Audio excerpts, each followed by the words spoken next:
ನಮಸ್ಕಾರ. ನ್ಯೂಸ್ 18 ಡಿಜಿಟಲ್ಗೆ ಸ್ವಾಗತ. ನಾನು ಡಾಕ್ಟರ್ ರಮೇಶ್ ಪಾಳೆಗಾರ್. ಅಮೆರಿಕ ಭಾರತದ ಮೇಲೆ ಅತ್ಯಧಿಕ ಸುಂಕವನ್ನು ಏರಿದ ಮೇಲೆ ಅಮೆರಿಕಕ್ಕೆ ಏನು ಭಾರತದಿಂದ ವಸ್ತುಗಳು ಎಕ್ಸ್ಪೋರ್ಟ್ ಆಗ್ತಾ ಇತ್ತು ಅಂತಹ ಉದ್ಯಮಿಗಳು ನಲಿಗೆ ಹೋಗಿದ್ರು. ಅಮೆರಿಕ ಸಾಮಾನ್ಯವಾಗಿ ಭಾರತದ ಉತ್ಪನ್ನಗಳಿಗೆ 10-11% ಟ್ಯಾಕ್ಸ್ ಏರಿತ್ತು. ಸೊ ಕಳೆದ ಆಗಸ್ಟ್ 1ರಲ್ಲಿ ಇದ್ದಕ್ಕಿದ್ದಂಗೆ ಅಮೆರಿಕ ಭಾರತದ ಮೇಲೆ 25% ಟ್ಯಾರಿಫ್ನ ಹೇರಿತು. ಅಂದರೆ 25% ಟ್ಯಾಕ್ಸ್ ಏರಿತು. ಭಾರತಕ್ಕೆ ನಿಜಕ್ಕೂ ಒಂದು ರೀತಿಯ ಶಾಕ್ ಆಯಿತು. ಆಗಸ್ಟ್ 1ನೇ ತಾರೀಕು 25% ಇದ್ದಿದ್ದು ಆಗಸ್ಟ್ 27ಕ್ಕೆ ಇದ್ದಕ್ಕಿದ್ದಂಗೆ ಅಮೆರಿಕ ಭಾರತದ ಮೇಲೆ 50% ಟ್ಯಾರಿಫನ್ನು ಏರಿತು.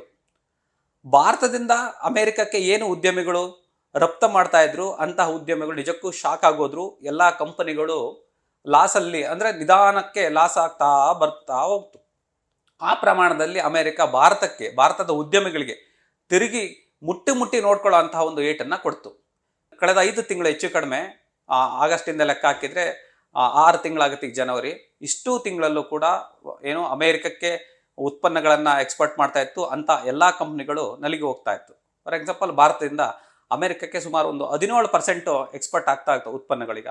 ಪೆಟ್ರೋಲಿಯಂ ರೆಡಿಮೇಡ್ ಉತ್ಪನ್ನಗಳಿರ್ಬೋದು, ಸೊ ರೆಡಿಮೇಡ್ ಬಟ್ಟೆ ಇರ್ಬೋದು, ಅಥವಾ ಜವಳಿ ಉತ್ಪನ್ನಗಳಿರ್ಬೋದು, ಎಲೆಕ್ಟ್ರಾನಿಕ್ ಗೂಡ್ಸ್ ಇರ್ಬೋದು, ಮತ್ತು ಈ ಥರ ಒಂದಿಷ್ಟು ಸ್ಪೇರ್ ಪಾರ್ಟ್ಸ್, ಈ ಥರದ ಮತ್ತು ಮೆಡಿಸಿನ್ ಪ್ರಮುಖವಾಗಿ ಈ ಪ್ರಮುಖ ಉತ್ಪನ್ನಗಳು ಅಮೆರಿಕಕ್ಕೆ ಭಾರತದಿಂದ ರಫ್ತಾಗ್ತಾ ಇತ್ತು. ಇಂಥ ಉತ್ಪನ್ನಗಳ ಮೇಲೆ ಕಳೆದ ಆಗಸ್ಟ್ 27ರಿಂದ ಇಲ್ಲೇ ತನಕ ಕೂಡ 50% ಟ್ಯಾರಿಫ್ ಕಟ್ತಾ ಇದ್ರು ಉದ್ಯಮಿಗಳು. ಹೀಗಾಗಿ ಏನಾಯ್ತು ಅಂದರೆ, ಅಮೆರಿಕಕ್ಕೆ ಯಾವ್ಯಾವ ಕಂಪ್ನಿಗಳು ಎಕ್ಸ್ಪೋರ್ಟ್ ಮಾಡ್ತಾ ಇದ್ದು ಅಂಥ ಕಂಪನಿಗಳು ಲಾಭ ಇರಲಿ ನಷ್ಟ ಅನುಭವಿಸ್ತಾ ಹೋಗ್ತಾ ಇದ್ದಾವೆ. ಹೀಗಾಗಿ ಕಂಪನಿ ಎಂಪ್ಲಾಯಿಗಳನ್ನೆಲ್ಲ ತೆಗೆದಾಕುವಂಥ ಪ್ರಯತ್ನ ನಡೀತಿತ್ತು.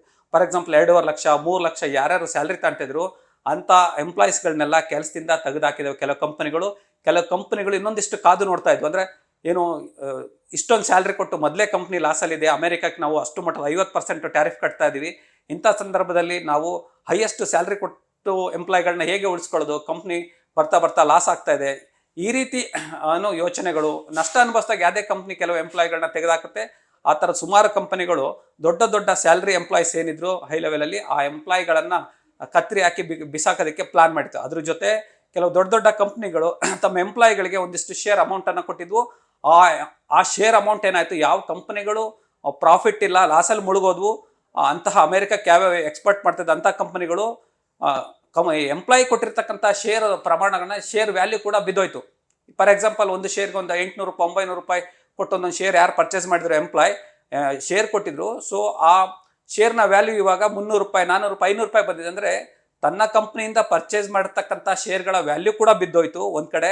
ಇನ್ನೊಂದು ಕಡೆ ಸ್ಯಾಲ್ರಿನ ಕಡಿಮೆ ಮಾಡ್ತಾ ಬಂದರು. ಅಂದರೆ ಕಂಪ್ನಿ ಲಾಸಲ್ಲಿದ್ದಾಗ ಯಾವುದೇ ಕಂಪ್ನಿ ಆಗಲಿ ಎಂಪ್ಲಾಯೀಸ್ಗೆ ಏನು ಸ್ಯಾಲ್ರಿ ಕೊಡ್ತಾ ಇತ್ತು ಅದನ್ನು ಡಿಡಕ್ಷನ್ ಮಾಡುತ್ತೆ. ಯಾಕೆಂದರೆ ಲಾಸ್ ಇರುತ್ತೆ, ಇದ್ರೆ ಇರಿ ಬಿಟ್ಟು ಹೋದರೆ ಹೋಗಿ ಅನ್ನೋಂಥ ಮನಸ್ಥಿತಿಗೆ ಬರುತ್ತೆ. ಯಾಕೆಂದರೆ ಕಂಪ್ನಿ ನಡಿಬೇಕಲ್ಲ. ಹೀಗಾಗಿ ಭಾರತದಿಂದ ಅಮೆರಿಕಕ್ಕೆ ಏನೇನು ಎಕ್ಸ್ಪೋರ್ಟ್ ಮಾಡ್ತಾ ಇದ್ವು ಅಂಥ ದೊಡ್ಡ ಕಂಪ್ನಿಗಳು ತುಂಬ ಲಾಸಲ್ಲಿದ್ವು. ಸೊ ಇವತ್ತೊಂದು ಗುಡ್ ನ್ಯೂಸ್ ಏನು ಅಂದರೆ, ಅಮೆರಿಕ ಭಾರತಕ್ಕೆ ಏನು ಹೆಚ್ಚುವರಿ 25% ಟ್ಯಾರಿಫ್ನ ಏರಿತ್ತು, ಆ ಟ್ಯಾರಿಫ್ನ ಇವತ್ತು ವಾಪಸ್ ತಗೊಳ್ತೀನಿ ಅಂತ ಹೇಳ್ತದೆ. ದಾವೋಸಲ್ಲಿ ಎಕನಾಮಿಕ್ ಫೋರಮ್ ನಡೀತಾ ಇದೆ. ಆ ಫೋರಮಲ್ಲಿ ಅಲ್ಲಿ ಟ್ರೆಜರಿ ಸೆಕ್ರೆಟರಿ ಅನೌನ್ಸ್ ಮಾಡಿದ್ದಾರೆ. ಏನಂದರೆ, ಅನೌನ್ಸ್ ಮೀನ್ಸ್ ಒಂದು ಸುಳಿವು ಕೊಟ್ಟಿದ್ದಾರೆ. 25% ಟ್ಯಾರಿಫ್ ಏನು ಅಡಿಷನಲ್ ನಾವು ಭಾರತದ ಮೇಲೆ ಹಾಕಿದ್ವಿ, ಆ ಟ್ಯಾರಿಫ್ನ ನಾವು ವಾಪಸ್ ತಗೊಳ್ಳೋಂತಹ ಸಾಧ್ಯತೆ ಇದೆ, ಅದಕ್ಕೊಂದು ದಾರಿ ಇದೆ ಅಂತ ಹೇಳಿದರೆ. ಇದಕ್ಕೆ ಬಲವಾದ ಕಾರಣ 3-4 ದಿನಗಳಿಂದ ನೋಡ್ತಾ ಇದ್ವಿ, ಟ್ರಂಪ್ ಮೋದಿ ಅವ್ರನ್ನ ತುಂಬ ಹೊಗಳ್ತಾ ಇದ್ರು. ನನ್ನ ಗುಡ್ ಫ್ರೆಂಡ್, ಯಾವಾಗಲೂ ನಮ್ಮ ಜೊತೆ ಅವರು, ನಾನು ಬೆನ್ನಿಗೆ ನಿಲ್ತೀನಿ, ಕಷ್ಟ ಸುಖಗಳಲ್ಲಿ ನಮ್ಮದು ಸಂಬಂಧ ಹೀಗೆ ಇರುತ್ತೆ ಅಂತ ಒಂದಿಷ್ಟು ಮಾತುಗಳನ್ನ ಆಡ್ತಾ ಇದ್ರು. ಇದಕ್ಕೆ ದಾವೋಸ್ ಸಮ್ಮೇಳನ ಒಂದು ಒಳ್ಳೆ ವೇದಿಕೆ ಅಂತ ಕಾಣಿಸ್ತಾ ಇದೆ.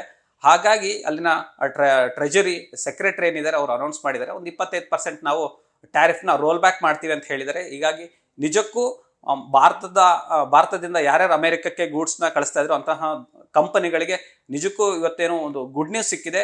ಆದಷ್ಟು ಬೇಗ ಇದು ಅಫಿಷಿಯಲ್ ಆಗಿ ಅನೌನ್ಸ್ ಆಗ್ಬೋದು. ಹಾಗೇನಾದ್ರು ಆಗಿದ್ದಲ್ಲಿ ಯಾರ್ಯಾರು ಅಮೆರಿಕನ್ನ ಇಂಡಿಯಾದಲ್ಲಿರ್ತಕ್ಕಂಥ ಕಂಪನಿಗಳಲ್ಲಿ ಯಾರ್ಯಾರು ಕೆಲಸ ಮಾಡ್ತಿದ್ರೆ ಅಮೆರಿಕಕ್ಕೆ ಗೂಡ್ಸ್ ಕಳಿಸೋವಂಥವ್ರು, ಸೊ ಅಂತ ಎಲ್ಲ ಎಂಪ್ಲಾಯಿಗೆ ಇದೊಂದು ಗುಡ್ ನ್ಯೂಸ್.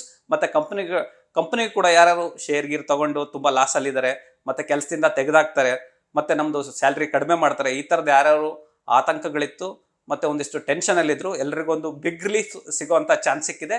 ಕಾರಣ ಈಗ ಅಮೆರಿಕ ಮತ್ತು ಭಾರತದ ಸಂಬಂಧ, ರಾಜತಾಂತ್ರಿಕ ಸಂಬಂಧ ಮತ್ತು ವ್ಯಾವಹಾರಿಕ ಸಂಬಂಧಗಳು ಕೂಡ ಒಂದಿಷ್ಟು ತುಂಬ ಉತ್ತಮವಾಗಿದೆ, ಚೆನ್ನಾಗಿದೆ.